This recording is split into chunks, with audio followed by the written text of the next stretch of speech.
बिस्मिल्लाहिर्रहमानिर्रहीम। मैं हाजी नवाज श्री नायब सदर हाल रोड आपसे मुखातब हूँ। सबसे पहले तो मैं गवर्नमेंट पाकिस्तान का शुक्रिया अदा करता हूँ जिन्होंने लॉकडाउन में नरमी की, जिस वजह से हमारी दुकानें खुली। मैं समझता हूँ कि जान है तो जहान है, सबसे पहले जान होनी चाहिए, फिर उसके बाद कारोबार। लेकिन हमारे मुल्क में आपको पता है कितनी गुर्बत है। हमारे यहाँ पे हाल रोड में तकरीबन 80% दुकानदार हैं जो छोटे दुकानदार हैं, जिन्होंने रोजाना वही कमाना और वही खाना है। तो आपसे गुजारिश ये करनी है, जहाँ आपने 3-4 दिन के लिए दुकान खोलने का कहा है, आपसे गुजारिश है कि आप पूरे 7 दिन कम कम, ये जो ईद तक हमें 24 घंटे दुकानें खोलने के लिए आप इजाजत दें। बल्कि पूरे पाकिस्तान में तमाम मार्केटों में जहाँ पे ज्यादा खवातीन का बहुत रश होता है, लोगों की बच्चियों की शादी भी रुकी हुई है, बहुत से मामला है, ईद की शॉपिंग भी कर रही है। तो दुकानों के आप यकीन करें जो छोटे दुकानदार है उनका किराया भी नहीं निकले। मालकान का भी शुक्रिया अदा करता हूँ जिन्होंने एक माह का तकरीबन किराया छोड़ा है, लेकिन वो भी अब उनके पास इतनी सख्त नहीं है कि दुकानों का किराया ना ले सके। तो मेरी आपसे गुजारिश है, गवर्नमेंट पाकिस्तान से पुरजोर अपील करता हूँ कि तमाम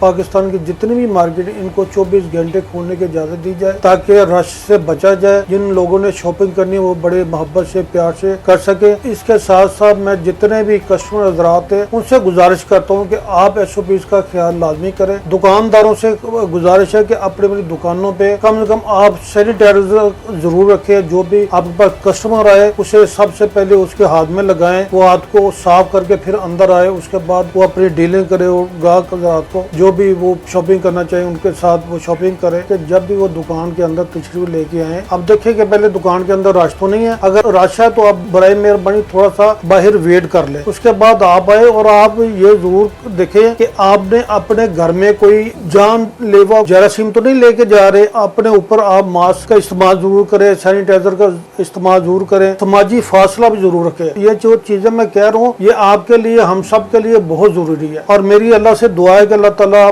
पूरी दुनिया से कोरोना वायरस का जल्द खात्मा करे। अब देखें जो रमजान है वो हमें वो खुशियाँ नहीं हासिल हो सकी जैसे पहले रहमतों वाली होती थी। अब मस्जिदों में आपने देखा अभी भी आप जाएं तो बहुत कम नमाजी आते हैं, वैसे भी मस्जिदों में अंधेरा है, कई लोग हैं। तो इससे कबल मेरी जिंदगी में जितने भी अल्हम्दुलिल्लाह रमजान के महीने हैं वो आगे से बढ़कर रहमतें लेके आए थे। इस दफा अल्लाह ताला हमसे शायद नाराज है, अल्लाह ताला से हमको माफी मांगनी चाहिए। तो इसके साथ साथ मैं आपसे ये भी गुजारिश करना चाहता हूँ कि हमने कोरोना से बचना है और अपने आप को और घर वालों को भी बचाना है। यह ना हो कि खुदा न खास्ता हम शॉपिंग के लिए आए और कोई बीमारी साथ लेके जाए। और मैं ये भी बताना चाहता हूँ, मैं जब सुबह आया हूँ मैंने पूरी मार्केट का सुबह रौंड किया, हर दुकानदार के पास गया हूँ, वहाँ जाके मैंने पूछा भाई आपके पास सैनिटाइजर है, किसी चीज की जरूरत है? ये मेरा फर्ज है क्योंकि मैं यहाँ की नुमाइंदगी करता हूँ। मैं तमाम ताजर भाइयों से दरख्वास्त करता हूँ अपनी बड़ी दुकानों के ऊपर जरूर सैनिटाइजर रखे, लेकिन हमें एहतियात बहुत जरूरी करनी चाहिए। और मेरा ख्याल है कि इंशाअल्लाह ताला ये रमजान के बाद बहुत जल्द ये वायरस का खात्मा होगा, हमारी जिंदगी